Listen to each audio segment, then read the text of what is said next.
I was asked recently, within the last little bit, some guy asked me, and they was like, "Hey, suppose you're near a river. What are you gonna do for food in a survival situation?" My answer is this bad boy right here. This is a trot line I am working on. It's 50 foot long. It has 52 hooks on it. Well, will have 52 hooks, but a little bit of paracord, bingo. That'll catch you a whole bunch of meals real quick. Throw it out one time, bring it in one time. Hopefully you got enough food on there to last you for a bit to roll it back up, throw it in your pack, and keep going.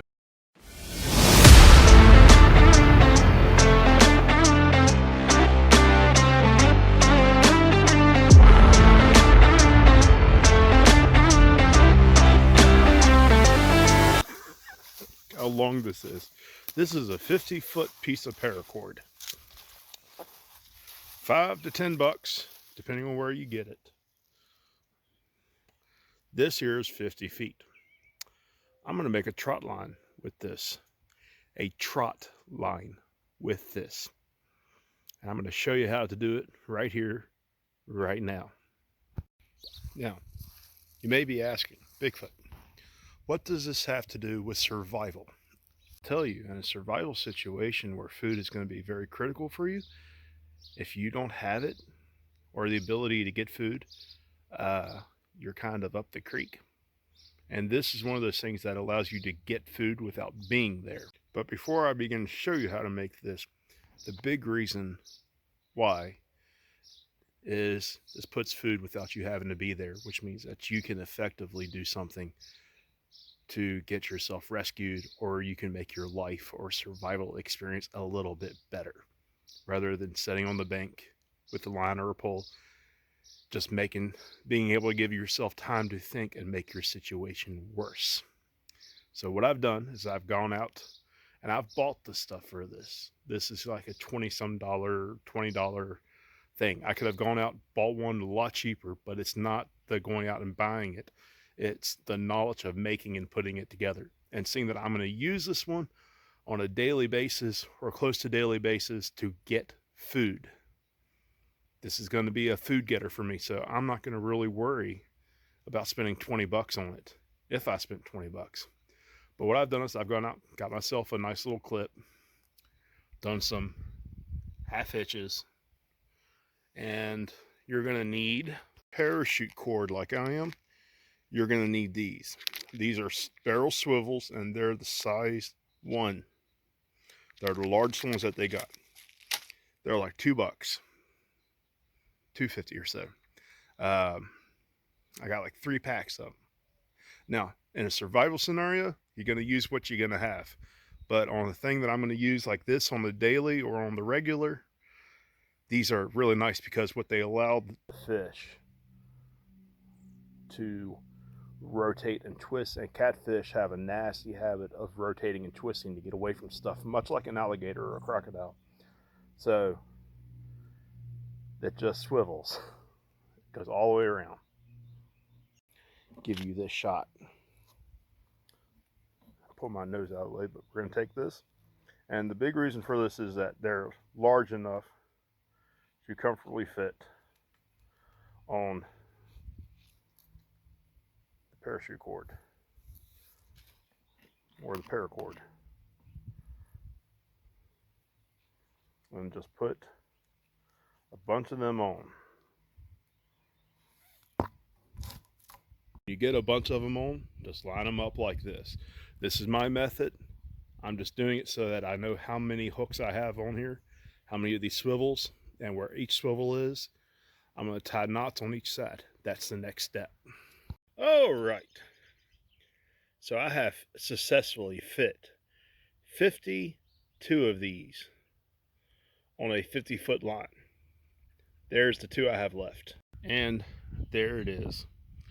There's about 4.5, maybe 5 feet of rope at the end of this where I haven't put anything on. And there's 52 of those things on here.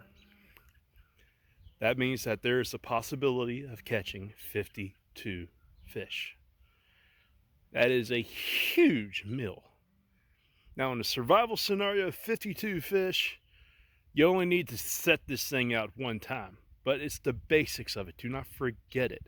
This is the basics. If you can make it here and have the understanding, you can make it in the bush with what you have. If you take some simple stuff with you, you don't have to have the swivels. You don't have to have parachute cord. You don't have to have anything. In fact, the parachute cord was the cheapest thing I could find. But this is an 1,100-pound paracord, which means that it takes 1,100 pounds of strength to break this. And I'm going to be using this for catfishing. So, I don't know about you, but I like the fact that it's 1,100 rather than the 600 that you'll find on the bank line. And then we can wax this, we can make this waterproof. Ain't nothing we're going to make here that we're going to throw in the river is going to last 100% the rest of my life. But this 50-some catfish, that will put, one good trip will put, stock my freezer up.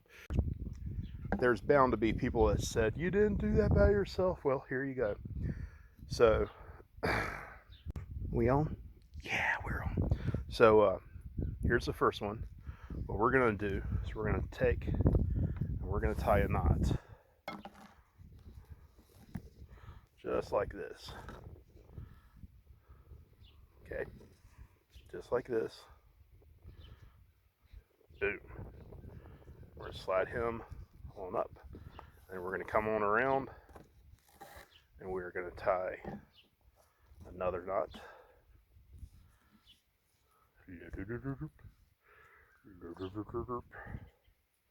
Just like this.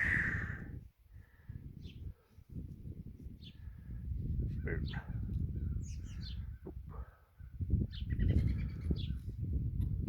Alright, so there's our first knot.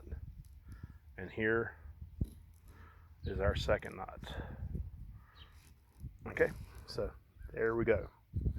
We're going to go down the line and make it all look like that. And what this will do, just like that, this will do is this will allow a little bit of room for this fish to travel, but it's not going to keep going down the line. So these are going to stay in one place, and that's what we want. And if the fish rolls, if he flips around the line, boom, look at that. He can roll all he wants to. So, bam. Now, let's get down to business and do the rest of them.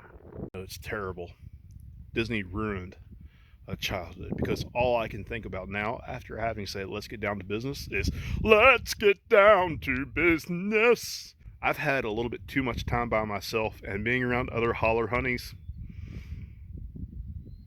that break out randomly in songs, I'm just gonna go back to it and do my random redneck thing and get this said and done, and I'll check back in a bit and y'all can be spared the songs. So here this is. Here's what I did. I tied a loop. This is just plumb bob cord, just a string line that I use in my masonry thing when I'm out on the job, and I just tied it up here on every other one. So this here is tied, this here is free, this here is tied, and I took the hooks. I'm shy a few hooks, but that's okay. And I just did that to them. Just put them in there and loop them in just like that. And then you put the thing in, you wind it up, and you keep your hooks on the side like that. I'm probably going to take this and swap it over to a bucket. So if you've liked this video, go on ahead, hit like, hit subscribe, hit share, leave a comment. That's how we grow. That's how we've been growing. Just get the word out there. To all of our new subscribers and family members, hey, big thank you. Much love from this Bigfoot. And we're going to go out to the banks of the river here one day soon, and we're going to walk this thing in the water. And if you want to see more survival methods of how to get food, let me know. Hit me up.